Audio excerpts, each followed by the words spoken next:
Hello, bachcho. Let's see. The question says general metallurgical processes are given below. Arrange them in correct sequence. Conversion of ore to oxide, refining, dressing of ore, extraction of metal, concentration of ore.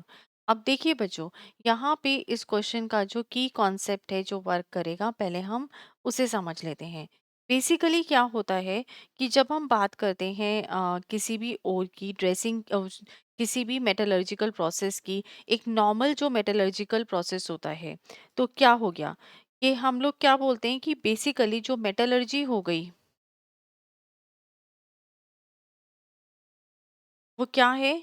Metallurgy है कि आपके हमें पता है कि हमारे पास काफ़ी सारे मेटल्स हैं, नेचुरली अकरिंग मेटेलिक कंपाउंड्स हैं। तो मेटलर्जी के अंदर क्या हो गया कि हम बोलते हैं कि बेसिकली ये डील करता है with the extraction of metal. अब जब हम किसी मेटल को एक्सट्रैक्ट कर रहे हैं तो हमें क्या करना है फ्रॉम इट्स ओर, तो हमें उसकी प्योर फॉर्म चाहिए। अब मेटलर्जिकल प्रोसेस जो है इसमें रिफाइनिंग, प्रोडक्शन, काफ़ी चीज़ें इन्वॉल्व होती हैं। तो फर्स्ट स्टेप जो होता है इसका वो क्या होता है, ड्रेसिंग ऑफ ओर। मींस जो हमने अर्थ क्रस्ट से ओर ली उसमें से हम इम्प्योरिटीज हटाएंगे। सेकंड स्टेप हो गया कंसंट्रेशन ऑफ द ओर। फिर कंसंट्रेट करने के बाद हम लोग क्या करते हैं, जो आपकी ओर मिली उसको कंसंट्रेट करा हमने।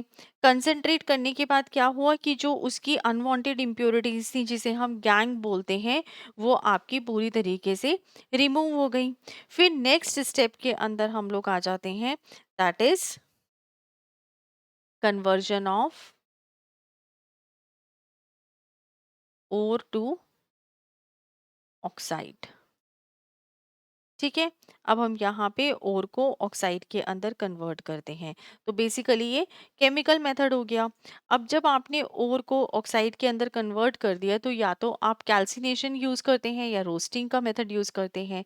फिर फोर्थ स्टेप के ऊपर आप लोग आ जाते हैं कि हम लोग क्या करते हैं, एक्सट्रैक्ट करते हैं मेटल को। अब एक्सट्रैक्ट करने के बाद उसको एकदम प्योरेस्ट फॉर्म में लाने के लिए हम लोग लास्ट में क्या करते हैं, रिफाइनिंग करते हैं।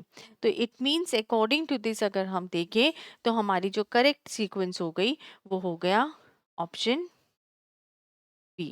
कैसे कि हमारा जो ड्रेसिंग ऑफ ओर है ये फर्स्ट स्टेप हुआ। फिर सेकंड स्टेप में हमने कंसंट्रेशन करी। फिर उसके बाद हमने उसको कन्वर्ट किया। फिर कन्वर्ट करने के बाद हमने एक्सट्रैक्शन किया। एंड आफ्टर एक्सट्रैक्शन हमने क्या किया, उसकी रिफाइनिंग कर दी। तो करेक्ट आंसर बी हुआ। Hope this is the most suitable answer for this question. Thank you, all the best.